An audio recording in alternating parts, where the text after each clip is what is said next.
നമസ്കാരം. IAS തലപ്പത്ത് വലിയ അഴിച്ചുപണി നടന്നതായി ഇന്നലെ വൈകുന്നേരത്തോടുകൂടി നമ്മളൊക്കെ അറിഞ്ഞു. രാത്രി വൈകിയാണ് IAS ഉദ്യോഗസ്ഥന്മാരെ അഴിച്ചുപണിതുകൊണ്ടുള്ള സർക്കാർ ഉത്തരവ് പുറത്തിറങ്ങിയത്. ഏതാണ്ട് 50ഓളം ഉന്നത ഉദ്യോഗസ്ഥന്മാരുടെ തസ്തികകളിലാണ് മാറ്റം വന്നത്. ഈ ഉത്തരവ് പുറത്തു വന്നതിന് തൊട്ടു പിന്നാലെ കേരളത്തിലെ മാധ്യമങ്ങൾ ഇനി കോൺഗ്രസിനെ സഹായിക്കുന്ന ഉദ്യോഗസ്ഥർ ഭരിക്കും എന്ന തരത്തിൽ വാർത്തകൾ കൊടുക്കുന്നു. പിണറായി നിയോഗിച്ച ഉദ്യോഗസ്ഥരെയൊക്കെ മാറ്റി കോൺഗ്രസുകാർക്ക് താല്പര്യമുള്ള ഉദ്യോഗസ്ഥർ എത്തി എന്നാണ് വാർത്ത. അതിനോടൊപ്പം തന്നെ സസ്പെൻഷനിലായി പുറത്തു നിന്നിരുന്ന B. അശോക് എന്ന മുതിർന്ന IAS ഉദ്യോഗസ്ഥനും N. പ്രശാന്ത് എന്ന യുവ IAS ഓഫീസർക്കും അഭിനന്ദന പ്രവാഹമാണ്. ഇന്നലത്തെ ട്രാൻസ്ഫർ ലിസ്റ്റിൽ രണ്ടുപേരുടെയും പേര് ഉൾപ്പെടുത്തിയിരിക്കുന്നു. B. അശോക് ഉന്നത വിദ്യാഭ്യാസ സെക്രട്ടറിയും N. പ്രശാന്ത് കായിക യുവജന ആർക്കിയോളജിക്കൽ വകുപ്പ് സെക്രട്ടറിയുമായി നിയോഗിക്കപ്പെട്ടിരിക്കുന്നു. രണ്ടുപേർക്കും അഭിനന്ദന പ്രവാഹമാണ്. എന്നാൽ എൻ്റെ സമീപനം തികച്ചും വ്യത്യസ്തമാണ്. ഈ വീഡിയോയിലൂടെ ആ രണ്ടുപേർക്കും അനുശോചനം അറിയിക്കാനാണ് ഞാൻ ആഗ്രഹിക്കുന്നത്. ഇച്ഛാശക്തിയും നെറിയും പ്രതിഭയും ഒരുമിച്ച് ചേർന്ന ധിഷണാശാലികളായ B. അശോകനും N. പ്രശാന്തിനും അനുശോചനം. ആദ്യം നമ്മൾ മനസ്സിലാക്കേണ്ടത്, ആര് ഭരിച്ചാലും IAS ഉദ്യോഗസ്ഥർ വളരെ കുറച്ചുപേർ മാത്രമേ ഉള്ളൂ. അവരെ തന്നെ അങ്ങോട്ടും ഇങ്ങോട്ടും മാറ്റി നിയോഗിച്ചു മാത്രമേ സർക്കാരിന് ഭരണം നടത്താൻ കഴിയൂ എന്നാണ്. ഏത് സർക്കാരിൻ്റെ കാലത്തും എല്ലാ IASകാരും ഏതെങ്കിലും ഒരു വകുപ്പിൻ്റെ ചുമതലക്കാരാണ്. അതുകൊണ്ട് തന്നെ ഇതുവരെ പിണറായിയുടെ IASകാരായിരുന്നു, ഇനി സതീശിൻ്റെ IASകാർ എന്ന് പറയുന്നതിൽ അർത്ഥമൊന്നുമില്ല. പിണറായി ഭരിക്കാൻ ഉപയോഗിച്ച അതേ IASകാരെ തന്നെയാണ് സതീശനും ഭരിക്കാൻ ഉപയോഗിക്കുന്നത്. ആകപ്പാട് ഇവർക്ക് ചെയ്യാൻ കഴിയുന്നത് എന്താണോ സർക്കാരിൻ്റെ നിലപാട് അല്ലെങ്കിൽ മുഖ്യമന്ത്രിയുടെ നിലപാട്, ആ നിലപാടിനോട് യോജിക്കുന്ന വ്യക്തികളെ സുപ്രധാനമായ വകുപ്പുകളിൽ നിയോഗിക്കുകയാണ്. എല്ലാ വകുപ്പുകളും പ്രസക്തമാണ്. കാരണം മന്ത്രിമാർ പറയുന്ന കാര്യങ്ങൾ കൃത്യമായി നടപ്പിലാക്കണമെങ്കിൽ വകുപ്പ് സെക്രട്ടറിമാർ വേണം. എന്നാൽ അതിൽ തന്നെ ഏറ്റവും നിർണായകമായ വകുപ്പ് ആഭ്യന്തരവും ധനകാര്യവും പൊതുഭരണവുമാണ്. ഈ വകുപ്പുകളിൽ കാര്യമായ മാറ്റം വന്നിട്ടുണ്ടോ എന്നതാണ് ശ്രദ്ധേയമായ ചോദ്യം. ഇല്ല എന്നതാണ് ഉത്തരം. എന്ന് മാത്രമല്ല, ഈ വകുപ്പ് സെക്രട്ടറിമാരെ നിയന്ത്രിക്കുന്നത്, ഭരിക്കുന്നത് ചീഫ് സെക്രട്ടറിയാണ്. ചീഫ് സെക്രട്ടറി മാറാതെ ഏത് വകുപ്പ് മാറിയിട്ടും കാര്യമില്ല. കാരണം എല്ലാ വകുപ്പ് അധ്യക്ഷന്മാർക്കും മേൽ ചീഫ് സെക്രട്ടറിക്കാണ് ഉദ്യോഗസ്ഥന്മാരുടെ തലവൻ എന്ന നിലയിൽ അധികാരമുള്ളത്. ഇവിടുത്തെ ചീഫ് സെക്രട്ടറി പിണറായിയുടെ സൃഷ്ടിയാണ്. അഴിമതിയിൽ പേരുകേട്ട കീഴുദ്യോഗസ്ഥന്മാരെ മാനസികമായി പീഡിപ്പിക്കുന്ന, ഇല്ലാത്ത കാര്യങ്ങളിൽ അവരുടെ മേൽ നടപടിയെടുപ്പിക്കുന്ന, ഇല്ലാത്ത കാര്യങ്ങൾ പറഞ്ഞ് അവരെ ഹരാസ് ചെയ്യുന്ന ഉദ്യോഗസ്ഥൻ. ചീഫ് സെക്രട്ടറി ജയതിലകിനെ തൊടാൻ സർക്കാർ ഇതുവരെ ശ്രമിച്ചിട്ടില്ല. ഒരു മാസം കൂടി അദ്ദേഹത്തിന് സർവീസ് ബാക്കിയുള്ളത് കൊണ്ട് ആ സർവീസിൽ ഇരുന്ന് അദ്ദേഹം പോവട്ടെ എന്നാണ് മുഖ്യമന്ത്രി സതീശന്റെ നിലപാട്. ജയതിലകിനോട് സതീശന് വലിയ ആദരവുള്ളത് കൊണ്ടല്ല, നേരെ മറിച്ച് ജയതിലകിനെ ഒരു മാസം ബാക്കിയുള്ളപ്പോൾ ഒരു സർക്കാർ ഉദ്യോഗസ്ഥനോട് വഴക്കുണ്ടാക്കി എന്ന പേരുദോഷം കേൾക്കേണ്ട, TP സെൻകുമാറിനെ പിണറായി വിജയൻ ഉപദ്രവിച്ചതുപോലെ ഉപദ്രവിക്കേണ്ട എന്ന ഒരു മാനുഷിക നിലപാടാണ്. എന്നാൽ ഈ മാനുഷിക നിലപാട് മനസ്സിലാക്കാതെ ഡോക്ടർ ജയതിലക് ശ്രമിച്ചുകൊണ്ടിരിക്കുന്നത് സർക്കാരിൻ്റെ നിയന്ത്രണം തന്നെ ഏറ്റെടുക്കാനാണ്. VD സതീശന് ഭരണപരിചയം കുറവായതുകൊണ്ട് ഉദ്യോഗസ്ഥന്മാർ പറയുന്നത് പലപ്പോഴും അതേപടി അംഗീകരിക്കേണ്ടി വരുന്നു. ജയതിലകിൻ്റെ താല്പര്യം തന്നെയാണ് മുഖ്യമന്ത്രി സതീശൻ മുൻഗണന കൊടുത്തത് എന്ന് ഈ അഴിച്ചുപണിയുടെ ലിസ്റ്റ് കാണുമ്പോൾ വ്യക്തമാവും. തുറമുഖവും ധനകാര്യവും അടക്കം മുഖ്യമന്ത്രി കൈകാര്യം ചെയ്യുന്ന വകുപ്പുകളിൽ മുഖ്യമന്ത്രി ആഗ്രഹിക്കുന്ന ഉദ്യോഗസ്ഥന്മാരെ എത്തിച്ചു എന്നത് വാസ്തവമാണെങ്കിലും മറ്റു മന്ത്രിമാരുടെ ഒന്നും താല്പര്യം പരിഗണിക്കപ്പെട്ടിട്ടില്ല. ഒട്ടുമിക്ക മന്ത്രിമാരും ഇന്ന ഉദ്യോഗസ്ഥനെ തനിക്ക് വേണം എന്നാവശ്യപ്പെട്ടിട്ടുണ്ടെങ്കിലും അവരെയല്ല കൊടുത്തിരിക്കുന്നത്. മന്ത്രിമാരുടെ താല്പര്യമായിരുന്നില്ല, നേരെ മറിച്ച് ജയതിലകിന്റെ താല്പര്യമായിരുന്നു ഈ അഴിച്ചുപണിയുടെ ആധാരം. അതായത് ജയതിലക് ഇപ്പോഴും സർക്കാരിനെ നിയന്ത്രിക്കുന്നു. കഴിഞ്ഞ സർക്കാരിൻ്റെ അഴിമതികൾ, പ്രത്യേകിച്ച് കിഫ്ബിയിൽ നടന്ന അഴിമതികൾ അന്വേഷിച്ച് കണ്ടെത്തണമെങ്കിൽ അതിന് ഒടുവിൽ ചുക്കാൻ പിടിച്ച, അതിന് ഭംഗിയുള്ള നിറം കൊടുത്ത ജയതിലകിനെ മാറ്റി നിർത്തണമായിരുന്നു. പോലീസ് ഉദ്യോഗസ്ഥന്മാർ ഏതെങ്കിലും ഒരു തസ്തികയിൽ നിയമിക്കപ്പെട്ടാൽ അവർക്ക് 2 വർഷം അവിടെ തുടരാൻ അനുമതി കൊടുക്കണമെന്ന സുപ്രീം കോടതി വിധി IAS ഉദ്യോഗസ്ഥന്മാരുടെ കാര്യത്തിൽ ബാധകമല്ല എന്ന് മുഖ്യമന്ത്രി മനസ്സിലാക്കിയിട്ടില്ല.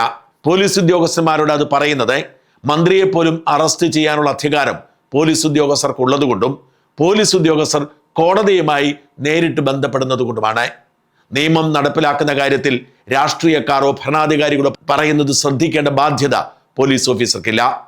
അതുപോലെയല്ല IASകാർ. മന്ത്രിമാരുടെ സെക്രട്ടറിമാർ കൂടിയാണ്.